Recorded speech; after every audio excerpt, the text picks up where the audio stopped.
Good morning everyone and welcome to another land video. Today we are in Colorado. We are in south central Colorado in the San Luis Valley.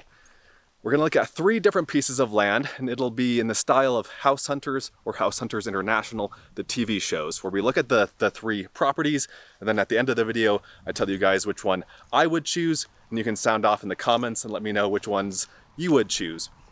We're also going to look at the 3 towns that are closest to each of these pieces of land, and we are starting off in the town of San Luis. That's where we are now. This is actually the oldest town in Colorado. It dates back to 1851. Right now I'm in a little town park. Let's go to the main street area and I'll show you a little bit of what the town is like. This is a pretty small town. Population is about 600. Down here on the left we have a gas station and convenience store. On the right we have a restaurant and a bar. Right here we have R&R Market, the oldest market in Colorado, established 1857. And because this is Colorado, we have a dispensary right here. Over in this direction we have a coffee shop, and then another gas station and convenience store. Lots of signs saying that this is the oldest town in Colorado, and then this is the San Luis Cultural Center. And at the Cultural Center there is a museum, art gallery, and theater. And if we turn around, you can see some words on the hillside here. It says San Luis, oldest town in Colorado.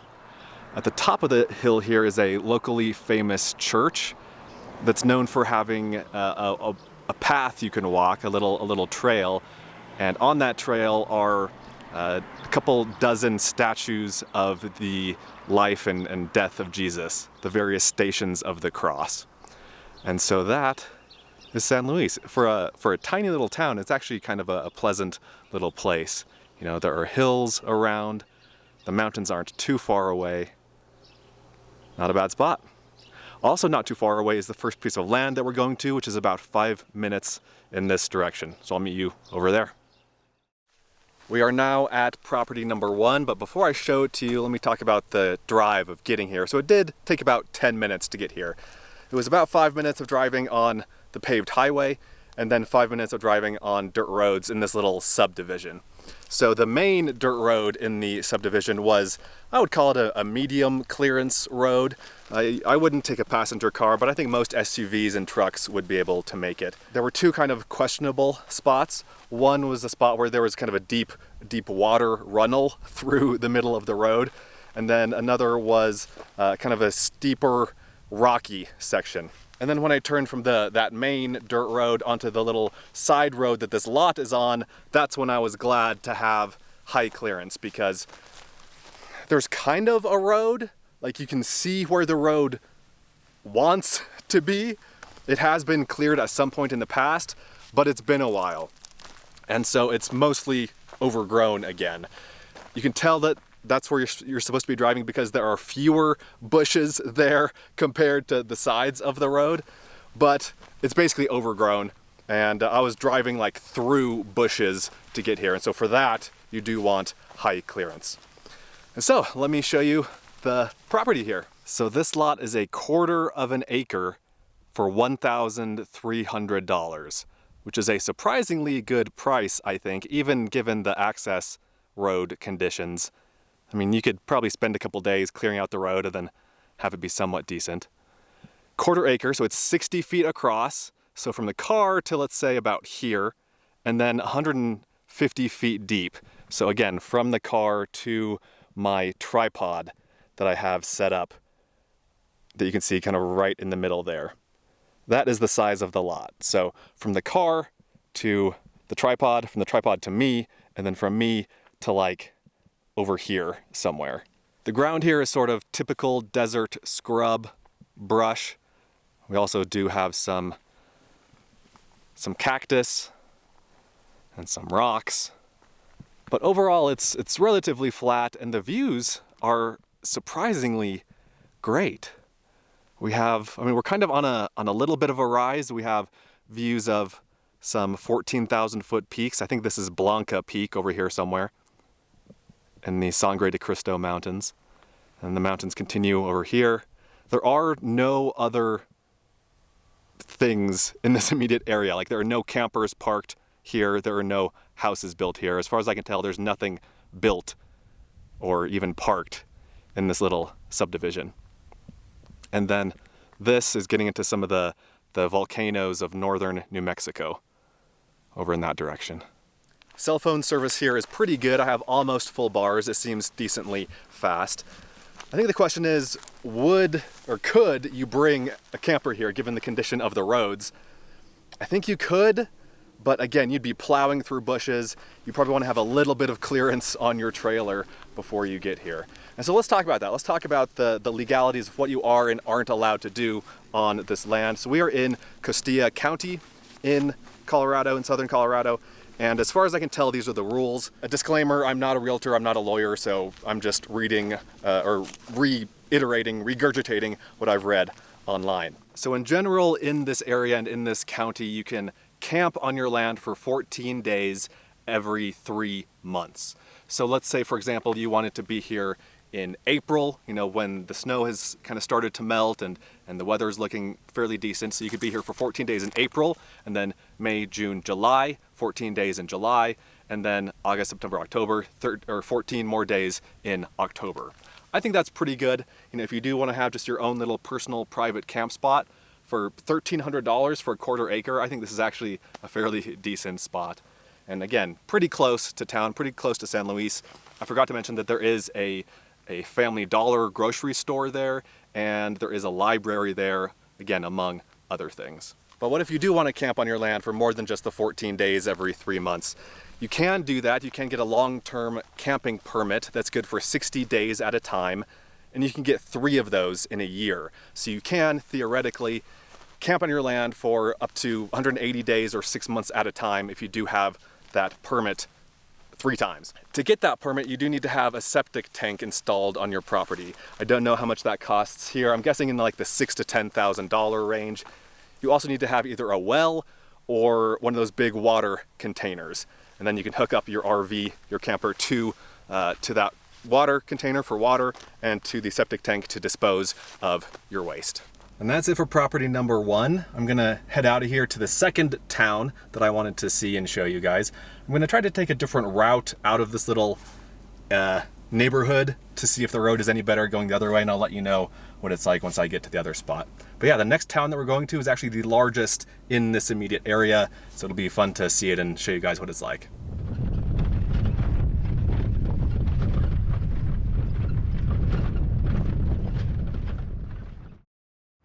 Okay, here we are in downtown Alamosa, Colorado. We're on the Main Street area, and Alamosa has a population of about 10,000 people.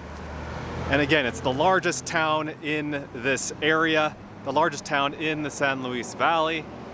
It's got everything you need. Tons of restaurants, has a Walmart, multiple other grocery stores. There's a state college here, multiple hospitals, all that good stuff. Pretty busy downtown area. This is a happening place. And the Rio Grande flows through town, and there are various parks and trails that follow it. And the mountains are never too far away. You can see them from various places around town.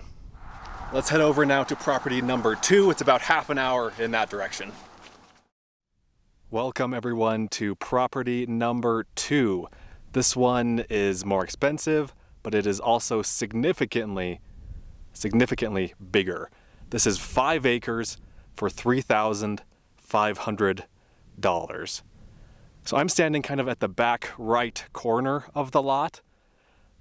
My car is at the front corner of the lot. So you can see how deep this lot is, this property is.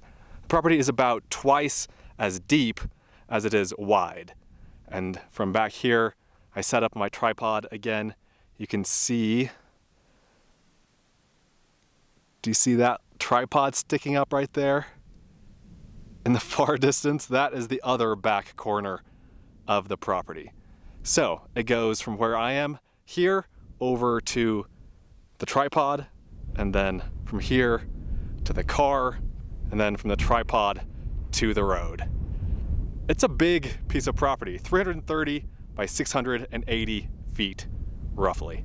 I don't have a great mental idea, a great conception of what an acre actually is. I think it's kind of an abstract thing for a lot of us, but this being 5 acres, I can say definitively, this is big. This is a large piece of land. You could put your camper in the middle of this and still have plenty of room around you. And there aren't really any neighbors. There's no one around out here. Your closest neighbor is a house over here. When I'm editing this video, I'll measure the distance between here and that house, and I'll say how far away that house is. It's not very close. And once again, we have great mountain views over here, great mountain views over here. It did take about half an hour to get here from Alamosa. Almost all of that was on dirt roads. It was about, I don't know, 13 or 15 miles of driving on dirt roads. And the roads were actually pretty decent, all up until about the last 2/10 of a mile of the road. Any passenger car could probably make it if the roads are dry. The last little stretch, again, was a little bit brushy, a little bit bushy, and so you do want at least medium clearance to get out here. And speaking of muddy, there is a lot of cracked earth here, cracked ground, which means there was water here that evaporated. And so I'm wondering in the spring, earlier in the spring, when the snow melts, how much water is out here. I don't think this is in a flood zone or anything like that. I think it's just standing meltwater. You can see what I'm talking about here. And once again, it's just kind of desert scrub plants out here. There's not as much cactus here as at the last spot. I'm not going to give you the exact locations or the MLS listings for these properties. By the time this video goes live, these have probably already sold. That's what happened with the last video I made like this that was in Arizona. But I am going to give you in the video description the GPS coordinates of each general area. Not of the exact property, but of the general neighborhood of where the property is located. So that you can go onto Zillow or Land and Farm, any of those websites that show land for sale, and you can find other similar properties in the general area. And I'm now standing right in the middle of the property. You can see the car parked on the road right there. That's the front boundary of the property. And then looking into the back corner, we can see the tripod back over here somewhere. There it is. So again, a sizable piece of land. 5 acres is a lot. And so if you put your camper right here, this would be your view. Pretty awesome. This is a surprisingly good spot, I think, a surprisingly good area for a surprisingly reasonable price. You're not especially close to anything. In fact, you're kind of far away, but that could be a benefit. That could be a pro instead of a con. Time-wise, you're probably about a 40-minute drive from the base of these mountains over here to where you can do some hiking. So 30 hours to town, 40, 45 minutes, or an hour to the mountains. That's what we're looking at here. And then here's a look at the road. Again, it's really just the last, less than a quarter mile of road that is even a little bit tricky, and it's just because there are some bushes in the middle. Otherwise, not too bad. You could definitely pull a camper here.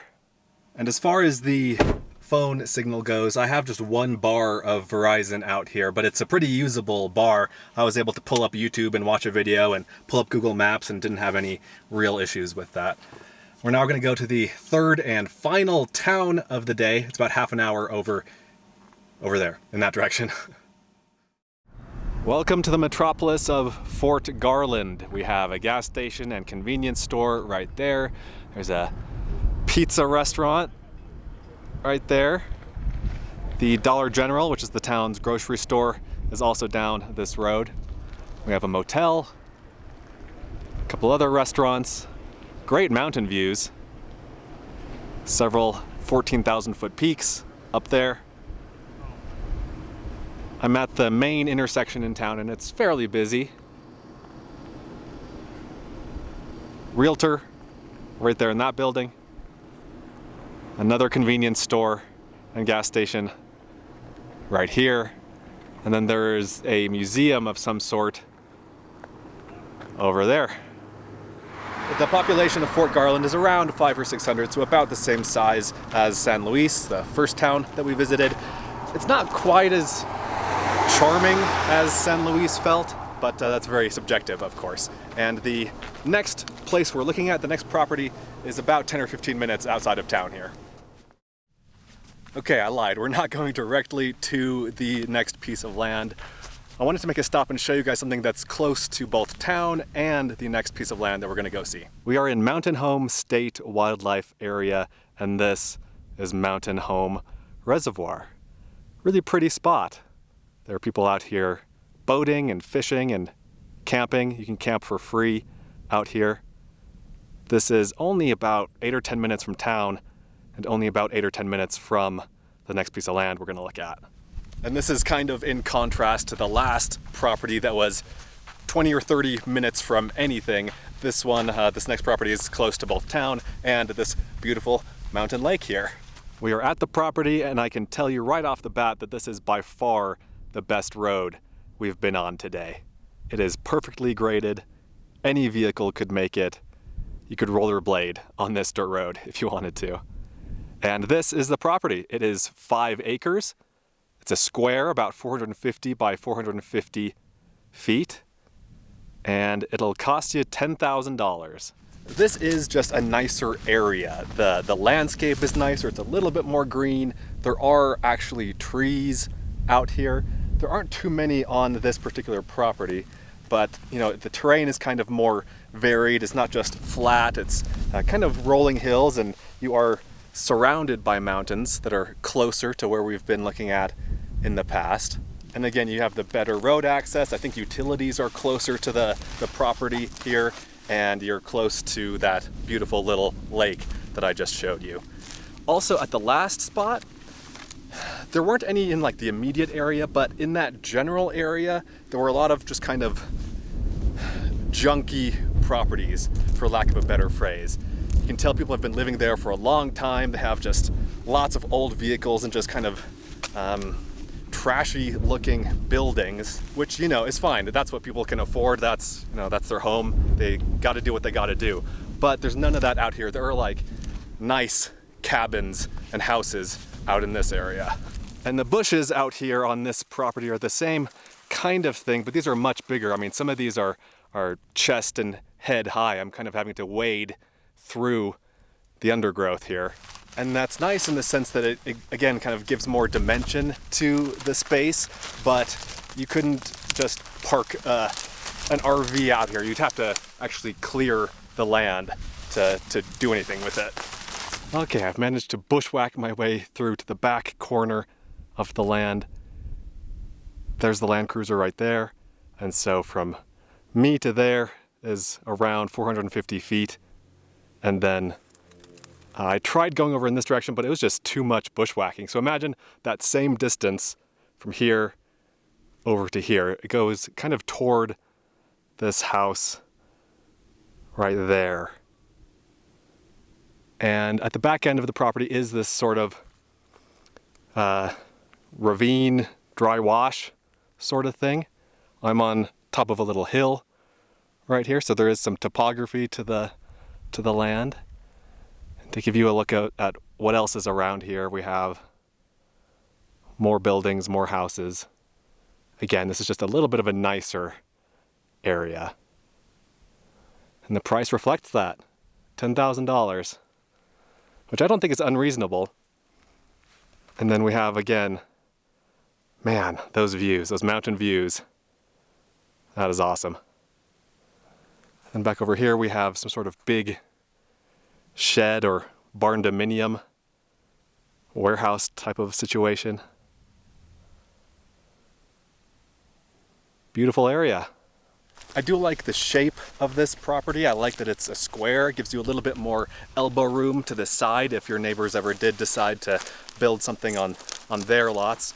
Whereas on the last property, it was more of a long, skinny rectangle. And so it was very deep, but not as wide. I think if I were to choose just based on shape, I would always go for a square versus a rectangle. Well, that does it. Those are the 3 pieces of land. Those are the 3 relatively cheap properties that I wanted to show you guys in this video. But before you make a decision as to which one you would buy, and before I tell you which one I would buy, there is a 4th property that I want to go check out. The price is significantly higher than what we've been looking at, but it has some things that the ones we've been looking at don't have. And so just as an option, as a wild card, as something a little bit different, let's go there and I'll show you the 4th and final property. All right, guys, so our mystery property is in the same general area as the last place, but higher in elevation with more trees around. So a little bit more attractive of an area, you could say, and more privacy between the properties. And so this spot is right here, the one that I wanted to show you. So this is 5.41 acres, and it is 300 feet wide by 800 feet deep. And the interesting thing about this one is that there is already a driveway here. And there's already you can see a fire ring there, and it is also partially fenced. Might even be entirely fenced, I'm not sure. I'm not gonna go onto the property. This is just the view from the street here. But what do you think? How much do you think this one costs? I'll tell you, this one is $18,900, which seems a little bit steep to me. I think that the completely undeveloped lots like this in this area are like 13, 14,000. So again, comparing this to the last one, it's just a little bit nicer looking, more trees, more green, still great views. You can see behind me over here some of those mountain views. But this spot does have, so they have a permitted driveway. They cleared a spot. They also have a little turnaround area where you could also pitch a tent or park your camper. Is that worth the extra, $9,000-ish premium? Combined with the nice trees here? Maybe it is.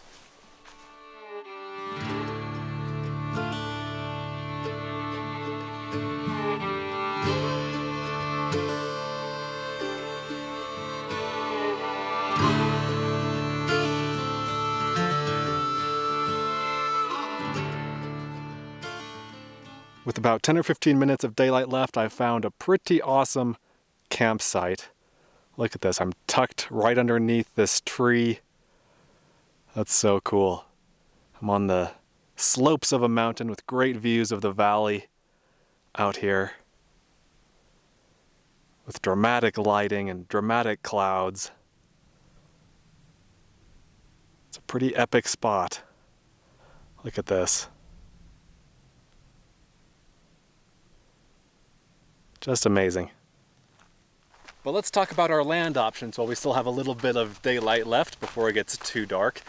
Let's start with the first place, the one that was like a 1/4 acre for $1,300. Frankly, that is such a cheap price. Any amount of land that you can get for that price is pretty amazing. And the fact that you can access that property, even though it's a little bit tricky to access, you need high clearance to go through the bushes there, it's still a pretty amazing deal, I think. And then there's the fact that the lot was so small, relatively speaking. If your neighbors did decide to show up and park their crusty old camper right on the lot next to you, that really could ruin the ambiance, the atmosphere pretty quick. As it is now, it's great. There's nothing up there, and I enjoyed being up there, but it won't necessarily always be like that. But overall, I really liked that property.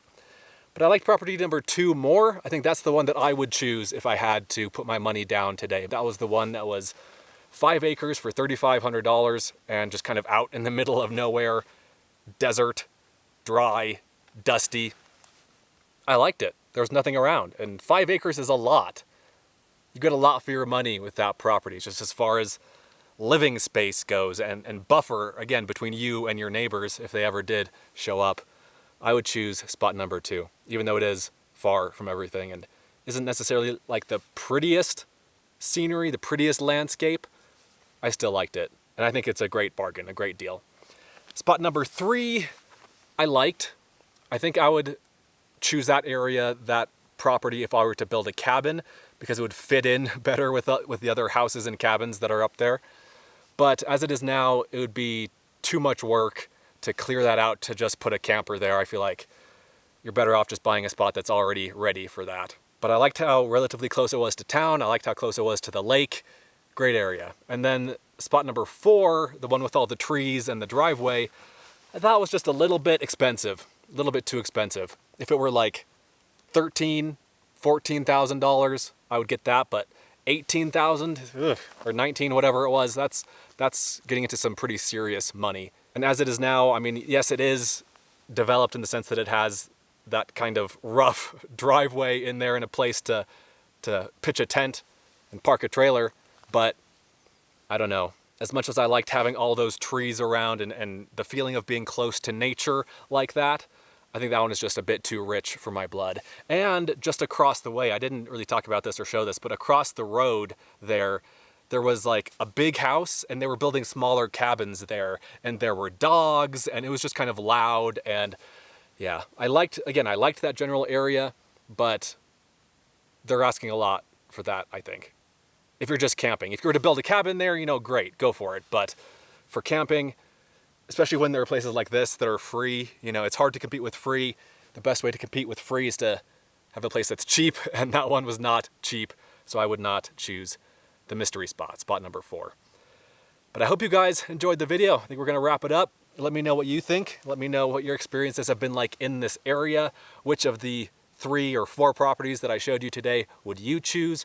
What did you think of the towns? Which town did you like best? And again, if you've been to this area, which town in this area did you enjoy being in the most? Thanks for watching, guys, and I'll see you in the next one. Be sure to check out Adventure Know-How, my new site, where you can gain access to a map of all of my free campsites, plus monthly bonus videos that you won't find anywhere else. Learn more at adventureknowhow.com. And for links to everything else SUV RVing related, visit suvrving.com. Links to these sites and more will be in the video description.